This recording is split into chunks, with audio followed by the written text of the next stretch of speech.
Chúng tôi sẽ kỷ niệm 3 năm ngày thành lập của tập đoàn này. So we've been around now for 3 years which passed very, very fast. Vâng. Và cho đến nay thì tập đoàn đã có 3 năm hình thành và phát triển. 3 năm là cũng khá nhanh.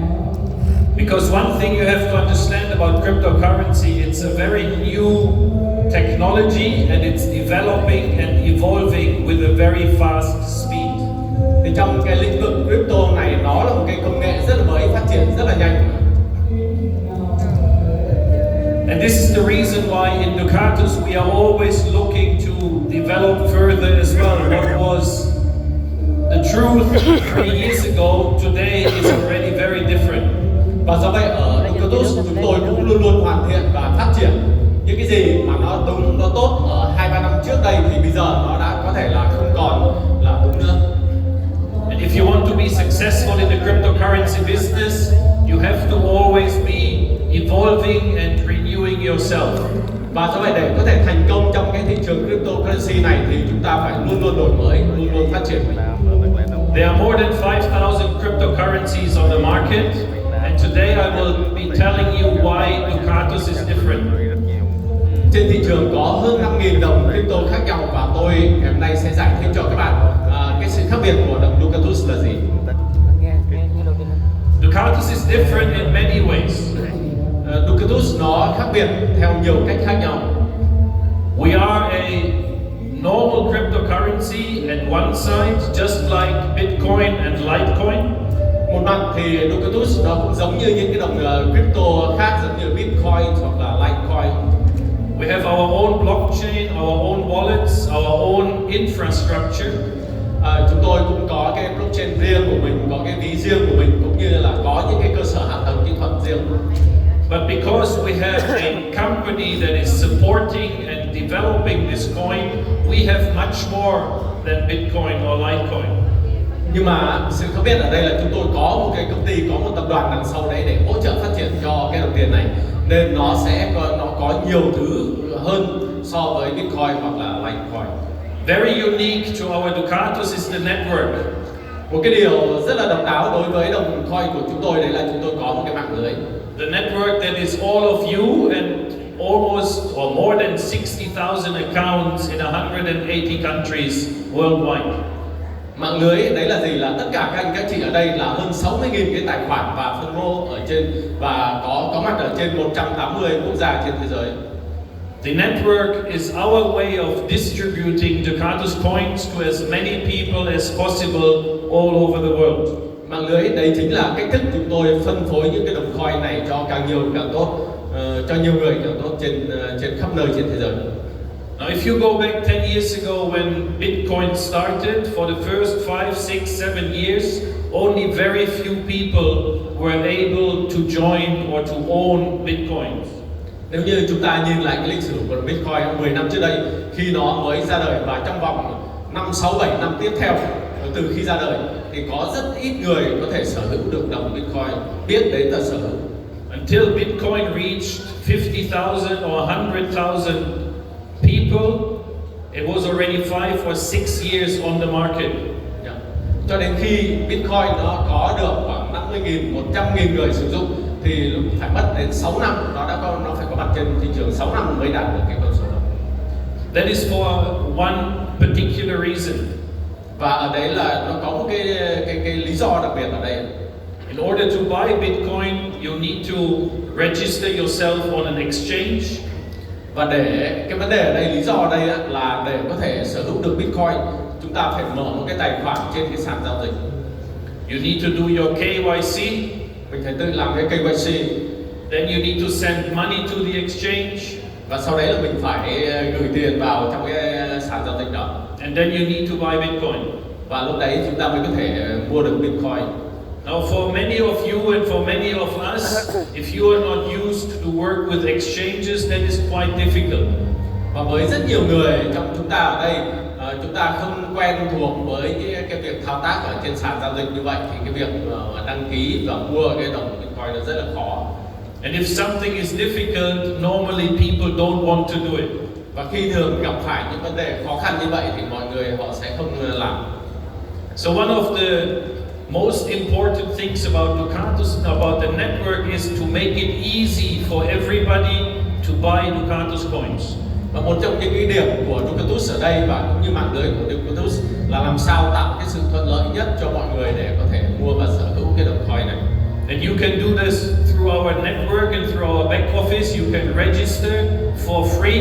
It takes 5 minutes, and then you can basically transfer the money. You can pay in different methods, and you can start buying your package within a very short time.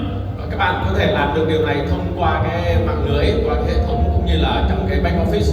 Họ sẽ sẵn sàng hỗ trợ, chỉ cần 5 phút là chúng ta đã có thể mở được tài khoản và lúc đấy mình có thể sẵn sàng để chuyển tiền, giao dịch và sở hữu cái đồng coin. So the network for us is very important. Và đối với chúng tôi, mạng lưới rất là quan trọng. Which means that all of you are very important for us. Có nghĩa là tất cả các bạn ở đây đều rất quan trọng đối với chúng tôi. You are important because you bring the business. Các bạn quan trọng bởi vì các bạn chính là người góp phần xây dựng nên cái công việc kinh doanh này. But you are also important because you are our ambassadors. Và một mặt nữa các bạn cũng chính là những đại sứ cho chúng tôi. Which gives you a very important role. Và với tư cách là một đại sứ, các bạn có vai trò rất là quan trọng. Whatever you talk, whatever you tell, whatever you say about Ducatus, this is what other people will be telling their friends and their families.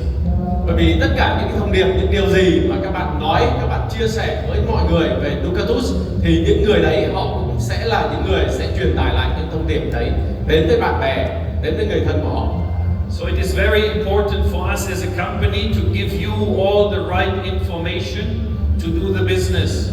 Và do vậy với công ty, một điều rất quan trọng đối với chúng tôi là phải cung cấp cho các bạn những cái thông tin rất là chính xác để các bạn có thể cung cấp cho mọi người. Only if you have all the knowledge, if you have the information, only then you can tell the right information to new people. Chỉ khi các bạn có được kiến thức, có được những cái thông tin chính xác thì chúng ta mới có thể chia sẻ được những cái thông tin chính xác và hữu ích cho mọi người. Cryptocurrencies are new and many people don't understand them. Cryptocurrency là một cái lĩnh vực nó rất là mới, do vậy còn rất nhiều người ngoài kia họ chưa biết đến, họ không hiểu được. If you don't understand something, you can easily be misled and lied to. Và nếu như chúng ta không hiểu về một cái lĩnh vực gì đó thì thường chúng ta rất dễ bị hiểu nhầm và bị dẫn dắt. And unfortunately, in an industry which is new, where we're dealing with money, many people will try to use your lack of knowledge. Và đây là một cái ngành công nghiệp nó còn khá mới mẻ, và trong cái ngành công nghiệp này chúng ta làm việc liên quan đến lĩnh vực tài chính và tiền bạc rất là nhiều. Do vậy có rất nhiều người ngoài kia họ lợi dụng cái chuyện là chúng ta thiếu hiểu biết để lợi dụng mình. I'm sure you have heard of many coins or tokens. They were sold in MLM business and they were all scams and they were all fraud. Và tôi tin rằng tất cả các bạn cũng đã nghe rất nhiều những đồng coin hoặc là token ngoài kia, họ cũng có cái cách thức phát triển theo là mạng lưới MLM, nhưng thực sự họ là những cái đồng coin lừa đảo. And many people have lost their money. Và rất nhiều người đã bị mất tiền vì những cái đồng coin đó. So one very important part of Ducatus is educating you, teaching you how to be careful and how to not fall for any of these scams. Và một trong những nhiệm vụ rất quan trọng đối với chúng tôi đấy là giáo dục mọi người, làm sao trang bị mọi người kiến thức để có thể tránh được những cái bẫy lừa đảo đó. We are holding seminars like this. We have a lot of different kind of events in Europe, in all of our countries, and we tell people what they must know about cryptocurrency and how to be investing or getting involved with cryptocurrencies. Và thông qua những sự kiện như ngày hôm nay ở đây hoặc là ở những cái nơi khác trên toàn thế giới, ở châu Âu, những nơi khác, thì chúng tôi cung cấp cho mọi người những cái kiến thức, những thông tin để làm sao có được cái lựa chọn những cái đồng crypto được. Actually, to spot a scam is very easy. Thực ra để xác định một cái đồng nào nó là đồng scam, tức là lừa đảo, nó rất là dễ. If something sounds too be good to be true, normally it's not true. Một cái điểm như này, một cái gợi ý thường là nếu những cái đồng nào nó nghe nói rất là hoành tráng, rất là tốt, nó quá tốt thì thường là sẽ là lừa đảo. If somebody guarantees you every day 1%, 2%, every week 5%, do not believe. Ví dụ như những cái đồng nào mà tham gia vào họ đảm bảo là mỗi ngày chúng ta có được 1%, 2% lợi nhuận, một tuần là 5-7% lợi nhuận thì thường là cái đấy là cái lừa đảo. Chúng ta đừng có tin tưởng. In cryptocurrency there is no guarantee.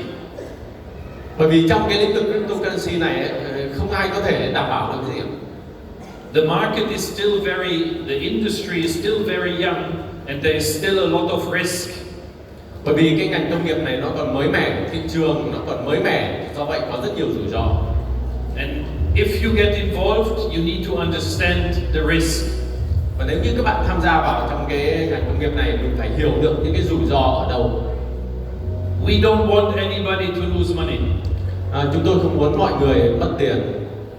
But if you're buying Bitcoin today at $11,000 and then next week the price goes down to $5,000 and you sell the Bitcoin, you lose money. Ví dụ như hôm nay nếu chúng ta mua Bitcoin vào thời điểm này nó 11.000 đô đi, sang tuần sau chúng ta muốn bán, đôi khi nó có thể là giá nó bị down xuống đến còn 5.000 đô thôi, lúc đấy là chúng ta mất tiền. So only use the money that you can afford to risk when you get involved with any cryptocurrencies, including Ducatus. Vâng. Và do vậy nếu như chúng ta muốn mua một cái đồng crypto nào đấy, kể cả Ducatus, nếu chúng ta muốn tham gia thì phải sử dụng cái tiền mà mình sẵn có thôi, trong cái khả năng mình chịu đựng được. Now the big difference between Ducatus and Bitcoin is what I said before. With Ducatus you have a company. Cái sự khác biệt giữa Bitcoin và Ducatus như tôi đã nói lúc trước, Ducatus có một cái công ty đằng sau nó. In Bitcoin there is no company. You cannot complain. You cannot ask for support. You cannot call anybody. Với Bitcoin thì chúng ta không có ai đấy để hỗ trợ, không có ai đấy nếu mình gặp vấn đề gì không thể gọi để than phiền hoặc là yêu cầu hỗ trợ. In Ducatus we have offices in Singapore, in Bali, in Dubai, in Germany. So you can come, you can visit us, you can send us an email, you can call us. Còn Ducatus thì chúng tôi có văn phòng ở Singapore, ở Bali, ở Dubai, ở Đức. Các bạn có thể đến thăm văn phòng của chúng tôi, các bạn có thể liên hệ gọi điện cho văn phòng của chúng tôi. Because our biggest and best market is Vietnam, if you are sending us an email in Vietnamese, we will also reply to you in Vietnamese. Bởi vì Việt Nam là một thị trường lớn của chúng tôi, do vậy nếu như các bạn có gửi thư yêu cầu hỗ trợ bằng tiếng Việt thì chúng tôi sẽ trả lời thư của các bạn, giải đáp bằng tiếng Việt.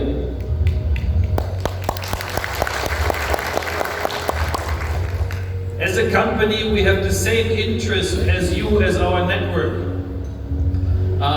Công ty cũng có những cái mối quan tâm giống như các bạn, những cái thành viên của hệ thống. If you are successful, we are successful. Nếu các bạn thành công thì chúng tôi sẽ thành công. So we will do everything we can to help you, to make you successful, because it's in our own interest. Do vậy công ty sẽ làm hết sức mình để hỗ trợ, để làm sao cho các bạn thành công. Bởi vì đây cũng chính là cái mối quan tâm, đấy cũng chính là lợi ích của chúng tôi. To make a cryptocurrency successful, we need to create demand and acceptance. Để công ty của chúng ta có thể thành công, chúng ta phải làm sao tạo được và thúc đẩy được cái nhu cầu.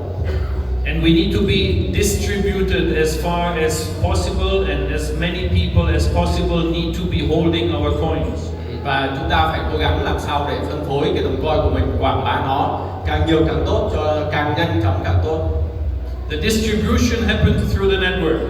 Và cái việc phân phối này nó phải thông qua cái hệ thống của chúng ta.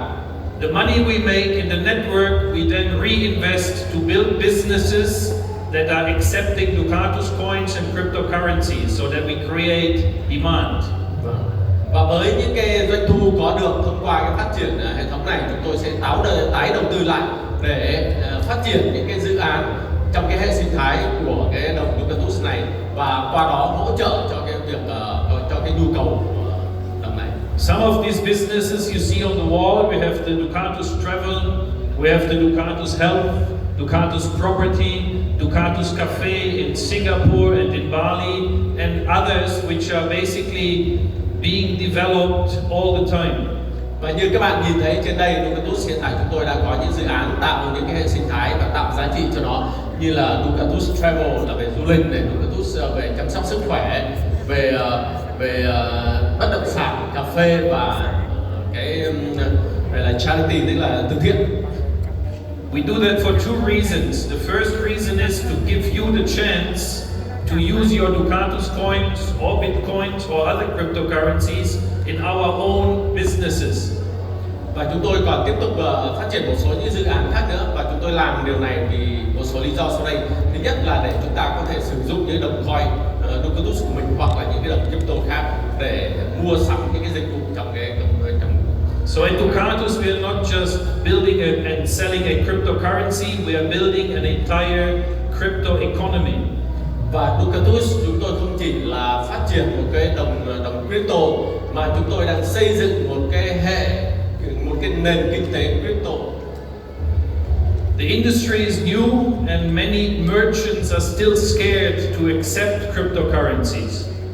Cái ngành công nghiệp này nó đang còn mới, và rất nhiều những cái doanh nghiệp ngoài kia họ đang còn lưỡng lự phân vân, chưa dám chấp nhận những đồng coin này của chúng ta. So the second reason for us to do these businesses is to show them that you can run a business, you can accept cryptocurrencies and you can still make profit. Và do vậy chúng tôi xây dựng những cái dự án kinh doanh như này để cho những doanh nghiệp ngoài kia thấy rằng là chúng ta có thể sử dụng cái đồng coin này để làm ăn kinh doanh và hỗ trợ và thu được một lợi nhuận cho cái công việc của mình. And this has worked very well for us because of our existing businesses. We've been able to make agreements with big companies in Dubai. We have many merchants in Italy, and we are constantly growing more and more merchants worldwide.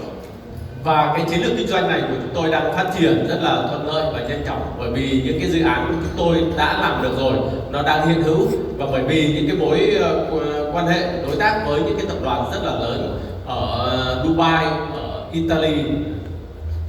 When we started 3 years ago, we were a very small team of 5 founders and 5 shareholders.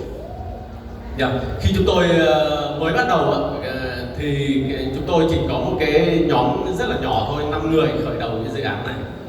We had a simple idea of just creating a cryptocurrency like Bitcoin and sell it.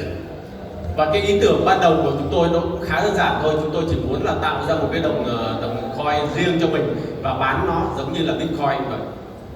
Today we are a multi-million dollar company with 13 different companies. We are a group of companies with a professional management team. Và bây giờ sau 3 năm phát triển thì chúng tôi đã lớn mạnh rất là nhiều, và bây giờ là một cái tập đoàn, trong đấy có gồm 13 cái công ty khác nhau và rất nhiều những chuyên gia trong từng lĩnh vực khác nhau. Some of those people you see on screen. Một số những người ở trên màn hình các bạn có thể đã gặp rồi. The handsome gentleman on the left, that's me. Vâng, cái ông đẹp trai nhất á, thì bên góc bên trái kia đấy là tôi đấy, CEO của.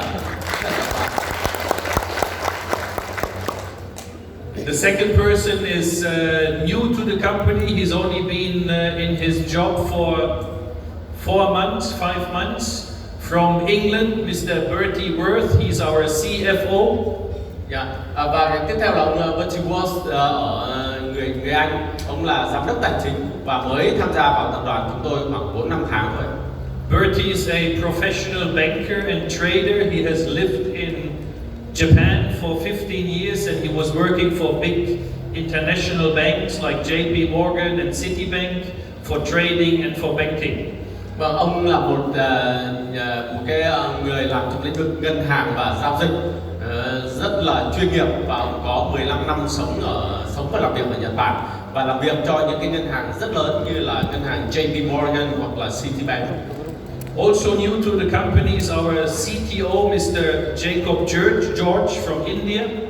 Và một ông cũng rất là mới, đấy là giám đốc về công nghệ của chúng tôi là ông Jacob George, người Ấn Độ, đến từ Ấn Độ.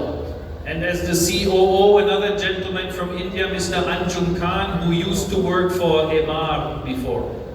Và một cái ông nữa cũng người Ấn Độ, đấy là ông giám đốc về vận hành, ông là Anjun Khan. We are proud to have this good-looking woman on the left side here with us, Miss Frances C, as our Chief Executive, or as my Chief Executive Assistant.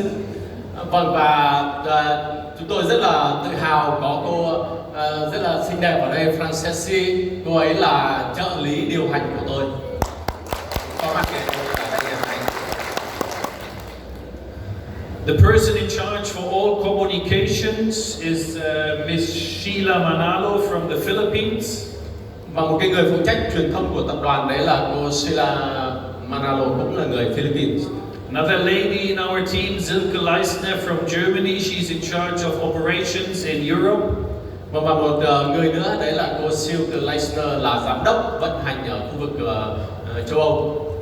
And my longtime partner, Mr. Mario Hintermeyer, who's in charge of the charity.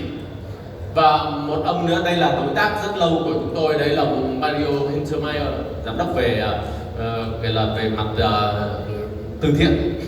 And there's many more people ensuring that our operations is working globally.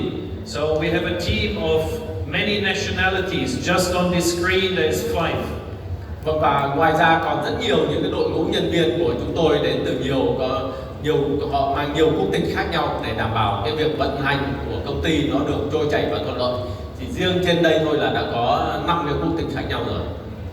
And with this team, we are very confident that we will be becoming very, very successful in the next couple of years, because at this time, even though we are almost 3 years old, we are just at the start. Yeah.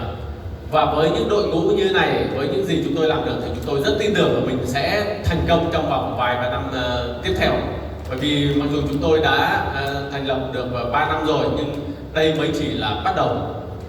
Cryptocurrencies and blockchain has already started to change the world. Chúng ta có thể thấy là cryptocurrency và công nghệ blockchain đã bắt đầu tạo ra những thay đổi trên thế giới. It will change the entire financial system.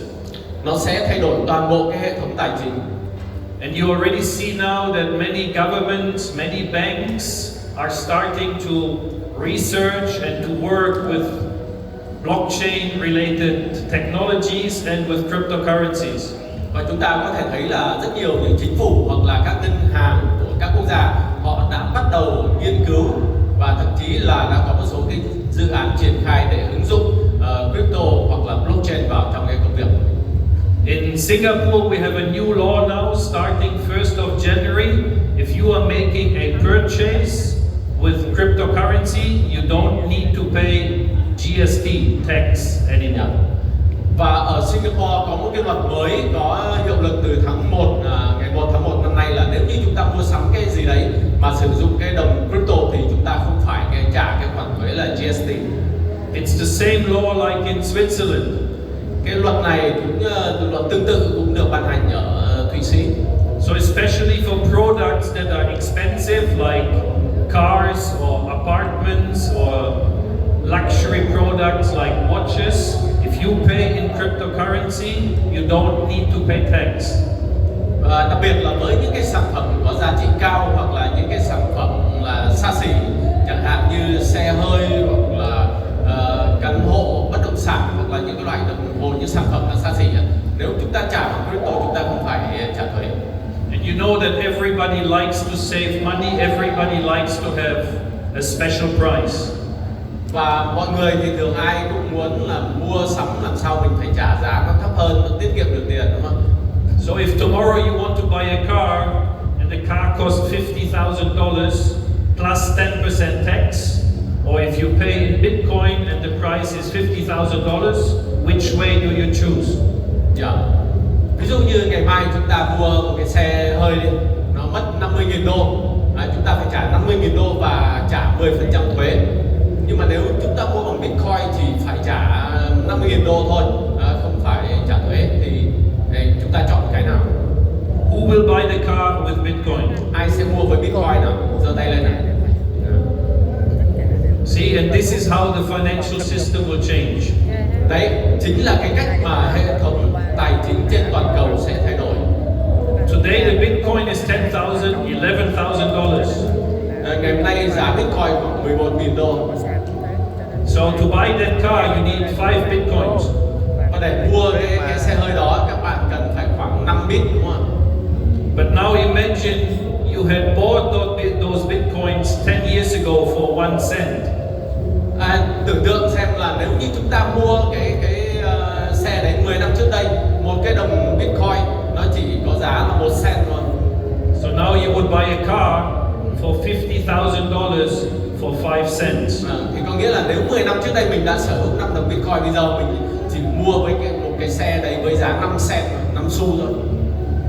And that is the reason why you should join and have Ducatus. Và đấy là lý do tại sao các bạn phải tham gia và sở hữu Ducatus. Today our price is only 5 cents. In our back office only 4 cents. Giá của Ducatus hiện tại mới có 5 cent thôi, và nếu như các bạn mua thông qua hệ thống từ cái back office, giá nó chỉ có 4 cent, 4 xu thôi ạ. But if our strategy is successful, và nếu như cái chiến lược của chúng tôi thành công, if our community keeps growing strongly all over the world, nếu như cộng đồng của chúng ta không ngừng phát triển mạnh mẽ trên toàn cầu, if we can create demand by building more and more businesses, nếu như chúng ta có thể hỗ trợ, có thể kích cầu xây dựng thêm nhiều hơn nữa những cái doanh nghiệp, những cái dự án, then I believe it's very possible that we reach maybe $1. và thì tôi nghĩ rằng hoàn toàn chúng ta có thể đạt được cái mức giá $1. Bitcoin reached $11,000, Bitcoin giá nó 11.000 đô rồi, đúng không ạ? starting at 1 cent. Và bắt đầu bằng cái giá 1 xu thôi. We started at 1 cent. Và Ducatus cũng bắt đầu khởi đầu với cái giá 1 xu. Maybe we can reach $5 or $10. Và có thể là chúng ta sẽ đạt được cái mức giá là 5 đô hoặc là 10 đô. I don't know and I cannot promise to you. Tôi không biết được và tôi không thể hứa chắc chắn các bạn điều đó. I also don't know if it takes 1 month, 1 year or 10 years. Bitcoin needed 10 years. Và tôi cũng không biết được là nó cần phải bao lâu, 1 tháng, 1 năm hay là 10 năm. Bitcoin phải mất 10 năm để có được cái mức giá như bây giờ. But I can promise you that I will work as hard as I can, same like my management team, to make Ducatus as successful as possible. Nhưng tôi có thể hứa với các bạn là tôi sẽ làm việc cật lực, cũng giống như toàn bộ những đội ngũ lãnh đạo ở Ducatus, chúng tôi sẽ làm việc hết sức mình để đóng góp cho sự thành công của công ty.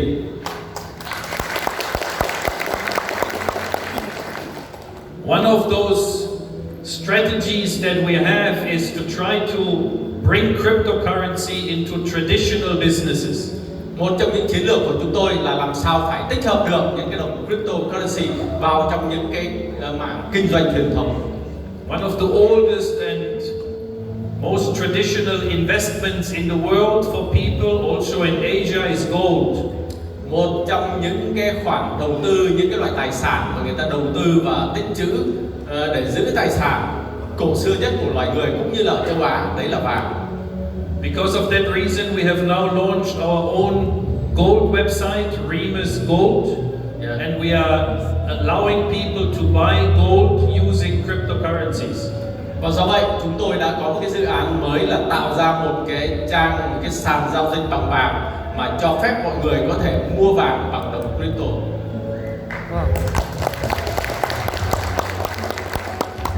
One of the family members of our partner in Pride Group is the founder of Malabar Gold.